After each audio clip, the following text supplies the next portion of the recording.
Sveiki atvykę į Indiją, šalį, kur yra Pietų Azijoje, o jos gyventojų skaičius yra 1,408 milijonai. Pirmasis miestas, kurį aplankėme – Mumbajus.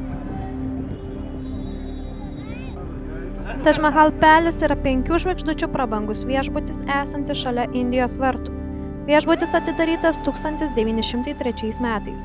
Ir tai pirmasis viešbutis Indijoje, kuriame buvo elektra, amerikietiški ventiliatoriai, vokiški liftai, turkiškos pirtys ir anglai liokajai.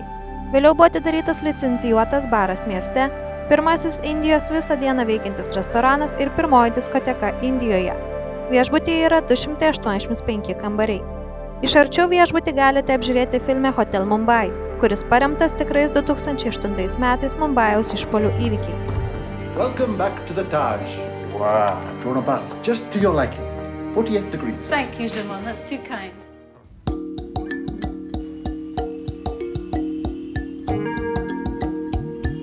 Indijoje gausu įvairių transporto priemonių, o gatvės nepasižymi tvarka. Tad tvyro labai didelis užterštumas, kuris dažnai primena rūką. Be to, kai pastebėjome, vietos gyventojai vairuodami vietoj posūkio signalo tiesiog paleidžia garso signalą, tad mieste pastovus triukšmas. Pliusas tas, kad nematėme nei vienos avarijos. Po truputį pripratome pasitikėti vietos vairuotojais.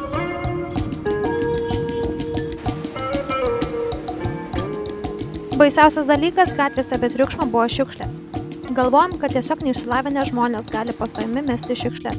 Tačiau pamatėme ir kitokią Indijos pusę. Net ir prabangių mašinų vairuotojai atsidarę langą išmesdavo šiukšlės tiesiog viduryje gatvės.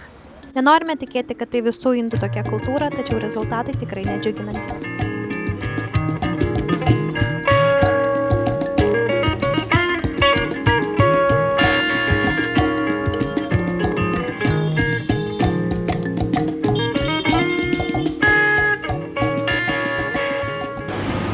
Pasivaikščiom Mumbajaus centre. Įgavom įvairių žvilgsnių, priėjo viena moteris netgi prie kolegos ir fotografavo, kaip jisai rūko. Vat net praeina žmonės atsisuka pasižiūrėti. Visi ėjom prie vartų tokių, tai ten netgi vietiniai gyventojai ėjo prašė su mumis fotografuotis. Atseit su šviesiaplaukiais baltaodžiais fotografuojantis jiems sėkmingas. Ir daugiau kitų turistų kol kas čia nematėme. Pasivaikščiojom, pasižiūrėjom lankomus objektus ir bandysim dabar išsikviesti taksą ir važiuoti namo. Mumbajuje labai stipriai matosi luomų atskirtis, tačiau įdomiausia tai, kad tie patys prabangus dangoraižiai statomi per kiemą nuo lūšnyno. Tad toje pačioje gatvėje gali prasilenkti tiek su turtingaisiais, tiek su benamiais.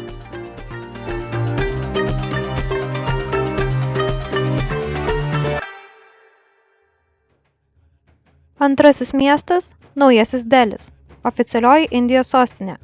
Kartu su senuoju Deliu ir kitomis metropolijos dalimis sudaro Delio nacionalinės sostinės teritorija. Naujajame Delyje yra oro uostas, šalia jo įrengtas saugus Aerocity miestelis, kuris turistus pasitinka spalvotomis tvarkingomis gatvėmis. Tačiau tik įvažiavus į senojo Delio teritoriją, vaizdas gerokai pasikeičia.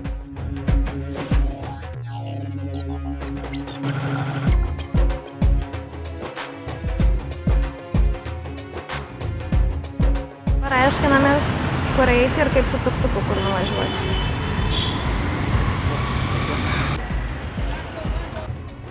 Indijoje pigiausia bei patogiausia transporto priemonė – tuktukas. Atvira transporto priemonė su asmeniniu vairuotoju. Į tuktuką telpa 2-3 žmonės. Už vienos dienos pasivažinėjimą sumokime po 200 rupijų už žmogų. Tai yra po 2,27 €.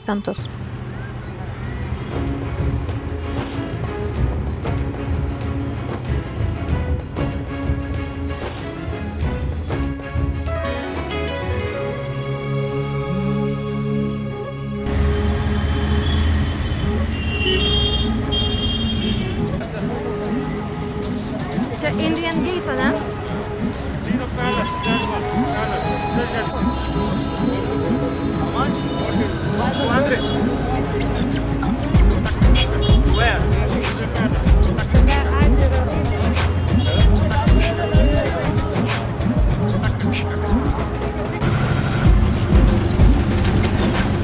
Turim grinų rupijom.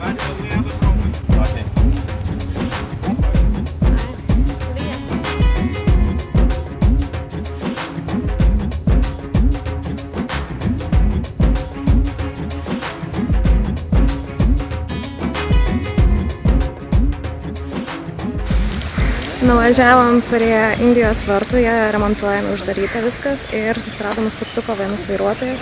Pasiūlė sumą, už kurią mus galės pravažiuoti pro miestą ir aprodyti lankomus objektus. Gandžio sodas yra muziejus skirtas Mahatma Gandžiui. Šiame sode Gandis praleido paskutinės savo 144 gyvenimo dienas. Mahatma Gandis dvasios vedlys daug metų vedęs Indiją į laisvę bei tapęs Indijos nesmurtinio pasipriešinimo autoritetu. Įdomiausi faktai apie jį. Vedė vos 13 metų savo bendraamžę. Baigė teisės studijas Londone, dirbo Pietų Afrikoje. Keliaudamas po pasaulį Gandis pamatė daug rasizmo, tad grįžo į tėvynę, kurioje likusi gyvenimą kovojo prieš rasizmą bei už žmonių teisės. Daugumoje minčių plačiai žinomas pasaulyje, už darbus jis yra pelnęs Nobelio taikos premiją. Pagaliau Indija gavo laisvę nuo kolonizacijos, tačiau laisvoje tėvynėje Gandis pagyveno vos kelis mėnesius ir žuvo nuo žudiko rankos. Gandis tikėjo gėriu ir skatino žmonės mažais žingsniais keisti pasaulį.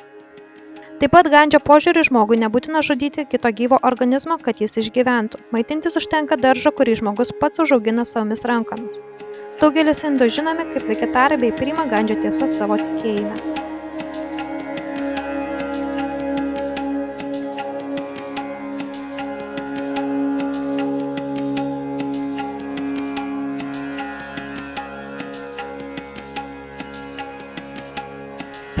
Parliament House. Okay. Indian White House. Indian White House. Yes. The first gate, Prime Minister and President entry.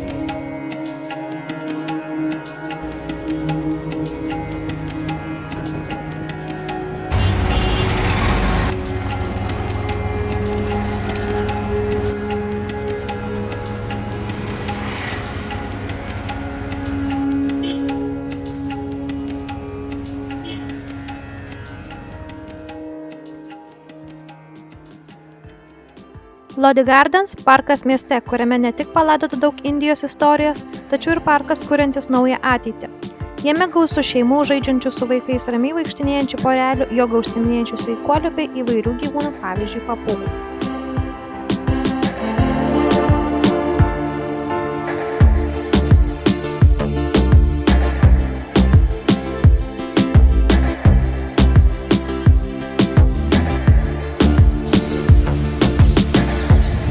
Va, papūgą matom. Va ir mažų šuniukų matom.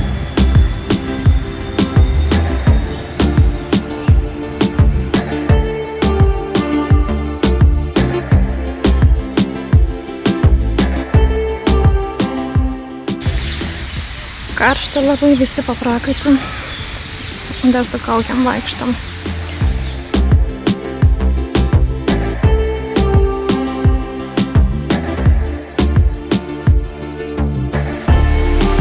Šuniukai prisikabina prie mūsų.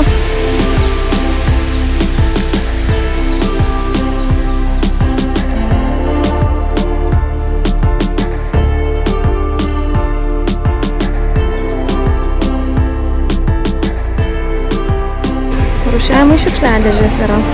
Galima išsirūšiuoti.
And how much it is, this one? It costs, ma'am, 16,500. 16,000, yeah.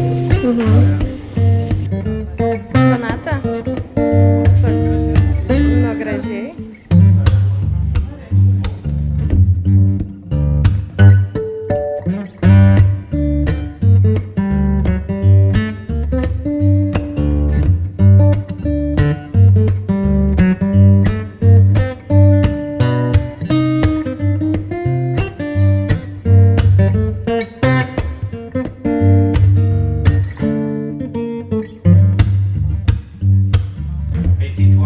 Yes, sir. I'll take measurement for you.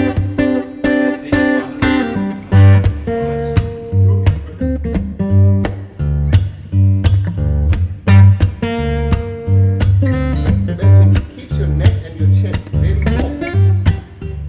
The chest. Thinking about the color. Okay. So masala chai and milk. Milk and masala chai and water. Sugar? Yes. The recipe was here. I put in your package, sir. Breakfast is 2000. Only for me. Bye. Bye! Have a tea.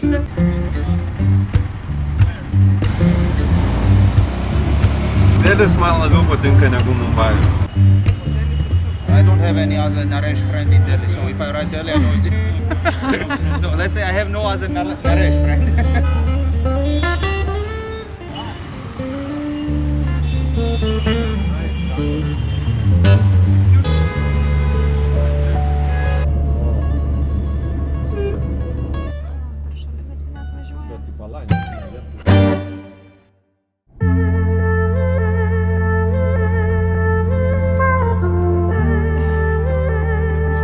Per turgų praveža.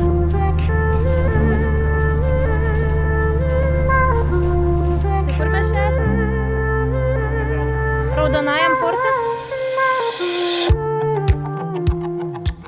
Po žmonos mirties Mogolų imperatorius būsimajame Delyje pastatė Raudonąjį fortą.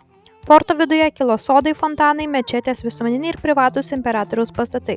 Gynybinė forto reikšmė nebuvo didelė, nes jo sienos neypatingai tvirtus, tačiau jo prabanga ir didybė stebindavo kiekvieną. Imperatoriaus nuoboduliui malšinti čia vesdavo gražiausius žirgus, ypatingomis progomis buvo ir visos kariuomenės eisena, arba net buvo vedami išpiešti drambliai, antilopės, raganosiai, tigrai ir kiti gyvūnai. Dabar Raudonasis fortas yra Delio reprezentacinis pastatas.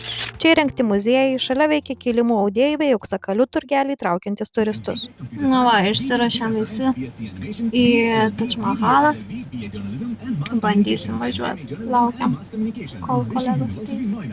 Iš Delio į Agros miestą vykome 3 valandas. Vairuotojas prieš tai dienos tuktuko vairuotojo brolis, kurį rekomendavo. Kelionėje šiek tiek pakalbėjome su vairuotoju apie jogą bei meditaciją. Įdomiausia mintis, kad meditaciją užsiimti reikia tik turint mokytoją, guru. Vairuotojas palyginimui davė pavyzdį. Turime knygą, tačiau kodėl mums reikia eiti į mokyklą? Tam, kad išmoktume ją skaityti ir suprasti informaciją. Tam mums reikalingas mokytojas. Taip pat ir meditacijoje bei jogoje. Pasak indų, savarankiškai praktikuodamas nieko nepasieksi, jeigu neišmoksi mokytis. Taip pat vairuotojas kalbėjo apie gyvenimo prasmę. Pasak jo, žmogui daug nereikia. Jiems svarbu, kad šeima būtų soti ir laiminga. Žmogui nereikalingas brangus laikrodis, kad žinotų laiką. Nereikalinga brangi mašina, kad nuvažiuotum iki tikslo. Nereikalingas didelis namas, kad suburtum šeimą. Visos šios vertybės pastebimos daugelyje indų.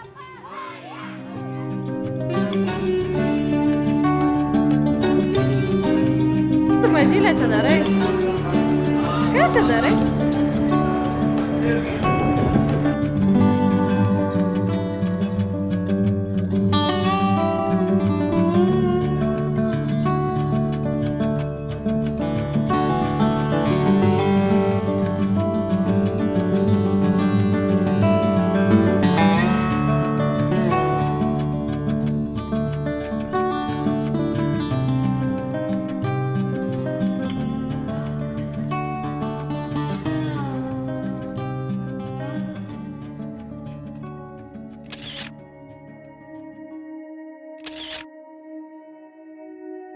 Su Taj Mahalu. Vienu iš pasaulio stebuklų.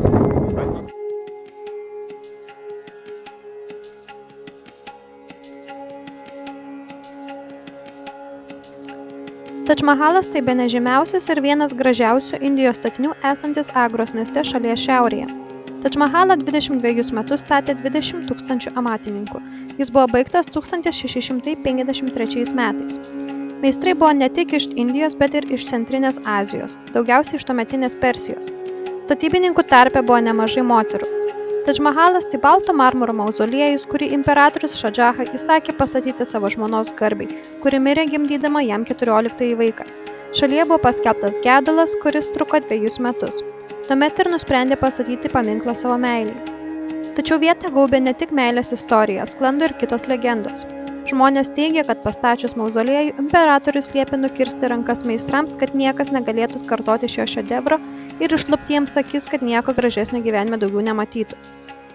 Pati nežinau, ar tai laikyčiau gražiausių pastatų pasaulyje, bet kad įsimintinai tai tikrai.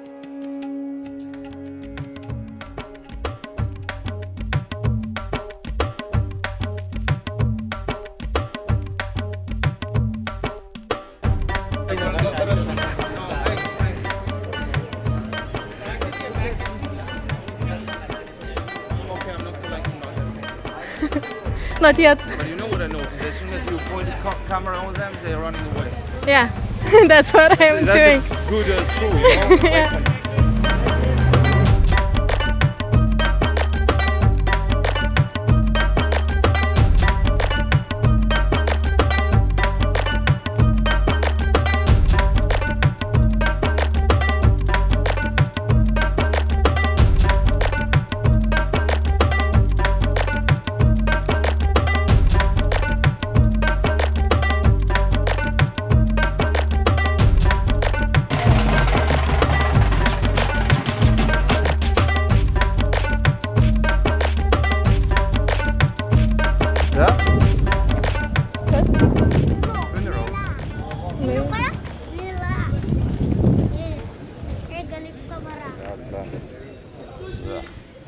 Hello. 200 sako. 200? 1,000. Million. We don't have. cash. No. O kaip čia sako, supras? Italiano, jei. Prego.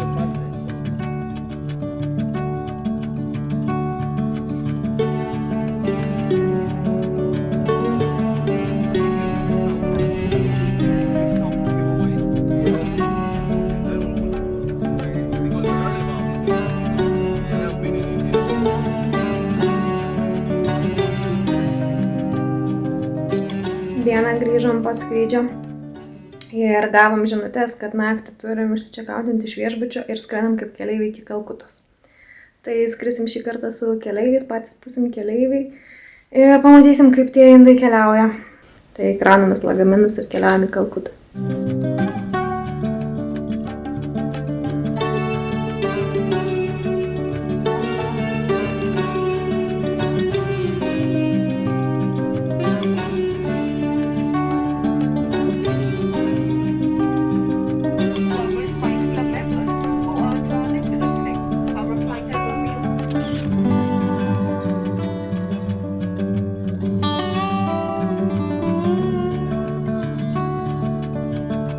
Kalkuta – miestas Indijos šiaurės rytuose.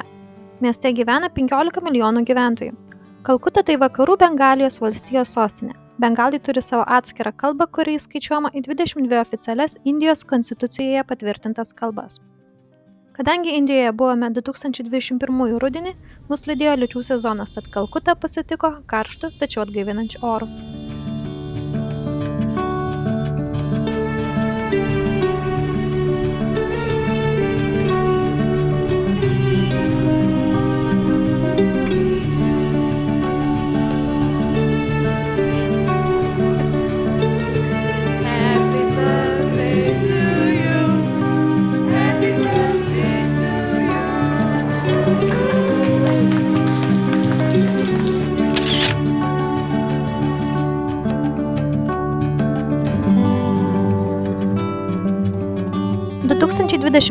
metais vis dar koronos laikotarpis.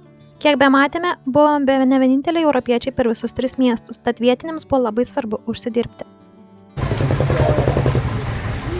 O, verslas. Vietiniam 30 rupijų, užsieniečiam mums yra 500 rupijų.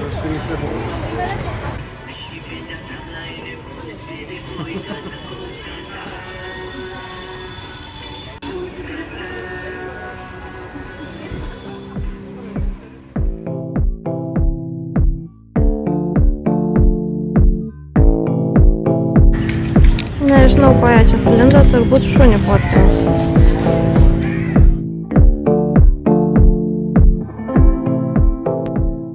Viktorijos memorialas yra didelis marmurinis pastatas, kurio įėjimas yra iš Karalienės gatvės. Jį 20 amžiaus pradžioje pastatė tuometinė Didžiosios Britanijos vyriausybė. Jis skirtas Indijos imperatorienei Viktorijai atminti.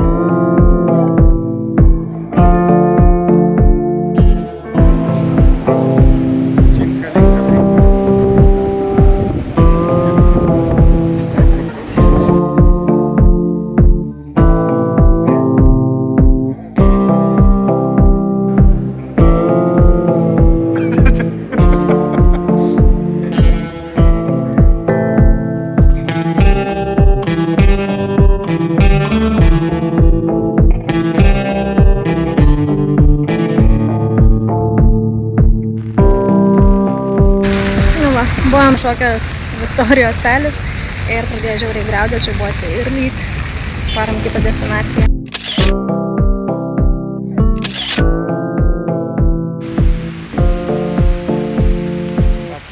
Ne, dabar jau reikia manęs.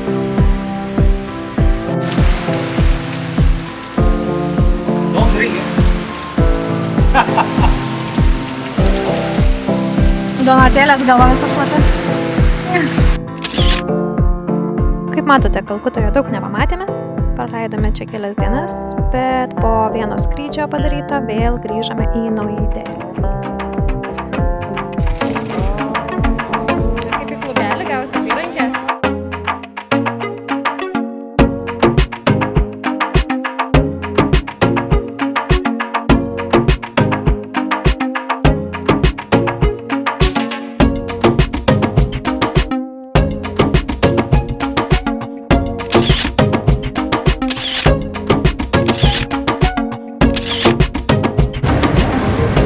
Paskutinis vakaras Naujajam Delyje, aplamai Indijoje. Rytoj skrendam į Barceloną ir tada namo. Tai dabar prie viešbučio dar praeinam čia tokį kaip ir šopingo gatvę, parką visą. Ir viskas. Prisipirkom ir vaistų visokių radom, kurių Lietuvoje nėra. Ir šiek tiek suvenyrų, šiek tiek sau kažkokių drabužių. Ir viskas, ar atsisveikinsim su Indija.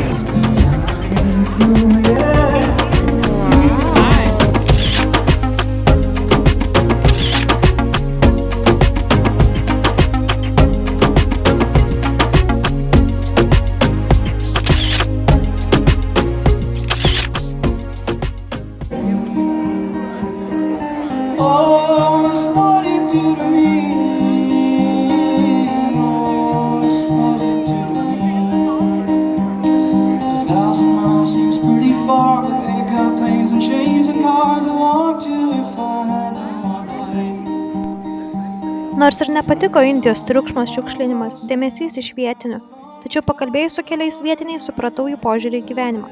Žmogui nereikia daug, kad jis būtų laimingas. Šiuo indų požiūriu bei geranoriškumu labai žaviuosi. Manau, kad bent kartą gyvenime visiems reiktų apsilankyti Indijoje.